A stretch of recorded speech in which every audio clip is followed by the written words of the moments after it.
Right now, in your refrigerator, there is a common staple that is quietly transforming into a hotbed for a heat-resistant toxin that even 212 degrees Fahrenheit boiling water cannot kill. Most people over the age of 55 believe they are doing the healthy thing by meal prepping, preparing grains in bulk to save time and manage their budget. But there is a biological reality that your primary care physician likely hasn't mentioned. Inside that cold container of rice, a microscopic survivalist is waking up. This isn't just about food poisoning or a brief bout of stomach upset. We are talking about a profound insult to your pancreas. New clinical data suggests that the specific emetic toxins produced in reheated starches create a state of acute metabolic stress. For an aging body already battling fluctuating insulin sensitivity, this silent poison can be the tipping point toward chronic pancreatic inflammation and accelerated insulin resistance. If you have noticed a growing inability to process carbohydrates, or if your morning fasted glucose is creeping up despite eating clean, the culprit might not be the rice itself, but how you've been handling it. I am Dr. Lina, and today we are peeling back the curtain on the fried rice syndrome that is sweeping through the West. I will provide you with a definitive 3-step protocol used by longevity experts to make any starch safe to eat while actually improving your metabolic markers. To understand why your pancreas is at risk, we must look at the microbiology of the soil. Bacillus cereus is a spore-forming bacterium. Unlike common pathogens like Salmonella, which are easily neutralized by high heat, Bacillus cereus produces spores that act like biological bunkers. When you boil rice, you kill the active bacteria, but the spores remain dormant. As the rice cools down, specifically when it sits in that danger zone of 40 degrees to 140 degrees, these spores germinate. As they multiply, they release emetic toxins. These are heat stable. This means that even if you microwave that rice until it is steaming, or toss it in a screaming hot wok for fried rice, the toxin remains active. You are essentially ingesting a chemical byproduct that your digestive enzymes cannot easily break down. If you have ever felt unexpectedly bloated, lethargic, or experienced a foggy brain exactly 4 hours after eating leftovers, pay close attention to this next section. Your body wasn't just full, it was issuing a systemic warning. Why is this specifically a pancreas poison? The pancreas is the most sensitive organ in your metabolic machinery. Its job is to sense incoming glucose and precisely titrate insulin. However, when emetic toxins enter the duodenum, they trigger an immediate inflammatory response in the gut lining. This inflammation isn't localized. It triggers a cascade of cytokines that travel directly to the interstitial tissues of the pancreas.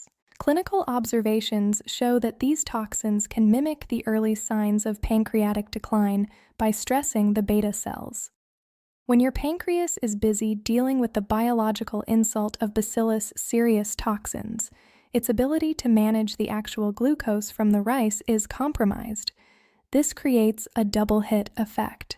The starch itself spikes your blood sugar, while the toxin-induced inflammation prevents the pancreas from responding efficiently. Your insulin stays elevated longer, your fat burning shuts down, and over time, you develop what we call metabolic scarring. Now, you might have heard health influencers tell you that cooling rice is actually good for you. They talk about resistant starch type 3. It is true, when you cook and then cool a starch, the molecular structure undergoes retrogradation. It becomes resistant to digestion, meaning it feeds your gut microbiome instead of spiking your blood sugar. In a vacuum, this is a longevity miracle. But here is what they aren't telling you. The method of cooling is where most people sign their own death warrant. If you leave a large pot of rice on the counter to cool down before putting it in the fridge, the center of that rice mass stays warm for hours. This is the incubation chamber. You are creating a perfect environment for toxin production. By the time it hits the fridge, the damage is done. You have created a healthy resistant starch that is simultaneously a toxic biohazard. Ask yourself, How many times have you left the Sunday roast or a pot of pasta out while you finished a movie or cleaned the kitchen? If the answer is often, your pancreas has likely been under a state of chronic low-grade siege for decades. While rice is the most famous offender, it is far from the only one. Bacillus cereus and its cousins thrive on all complex carbohydrates. Potatoes are particularly insidious. When we bake potatoes and wrap them in foil, we create an anaerobic environment. If those potatoes are left at room temperature, they become a breeding ground for far more dangerous pathogens. The biological reality is that our modern leftover culture is a historical anomaly. Our ancestors either ate food fresh or used fermentation and heavy salting to preserve it. They did not have lukewarm storage. Our pancreases are not evolutionarily equipped to handle the repeated chemical stress of these modern emetic toxins. Does this mean you can never eat a leftover again?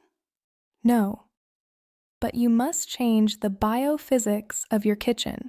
If you value your long-term metabolic health and want to protect your pancreatic function, you must follow this 3-step Safe Reheating Protocol. Step 1 is the flash cool method. Never store rice or pasta in a deep, large container. The surface area is too small and the core stays warm too long. Instead, spread your cooked starch onto a flat baking sheet in a thin layer. Place it in the refrigerator immediately. This flash cools the grain through the danger zone in minutes, not hours, preventing the spores from ever waking up. Step 2 is the 24-hour rule. For those over 55, the window of safety is smaller. While the FDA might give you longer, longevity science suggests a 24-hour limit for reheated starches. After 24 hours, even in a cold fridge, the bacterial load begins a slow, logarithmic climb. If you haven't eaten it in a day, discard it. Your health is worth more than 50 cents of rice. Step 3 is the acidic neutralizer. When you do reheat your starch, do it with an acidic component. Adding lemon juice or a high-quality apple cider vinegar to your rice during the reheating process creates a pH environment that is hostile to residual bacterial activity. Furthermore, acetic acid has been shown in clinical trials to blunt the glucose response of the starch by up to 30%. By following this, you get the benefits of the resistant starch without the pancreatic insult of the toxins. We live in an era where convenience is often a mask for degeneration. Your pancreas is the gatekeeper of your energy, your weight, and your longevity. Don't force it to fight a war against avoidable toxins. If you found this information critical, there is likely someone in your life, a sibling, a spouse, or a friend, who is currently eating 3-day-old rice and wondering why they feel old. Share this video with one person you love who keeps leftovers in their fridge. You might be saving them from more than just a stomachache. You might be saving their metabolic future. I'm Dr. Lina. Protect your health with knowledge. I'll see you in the next video.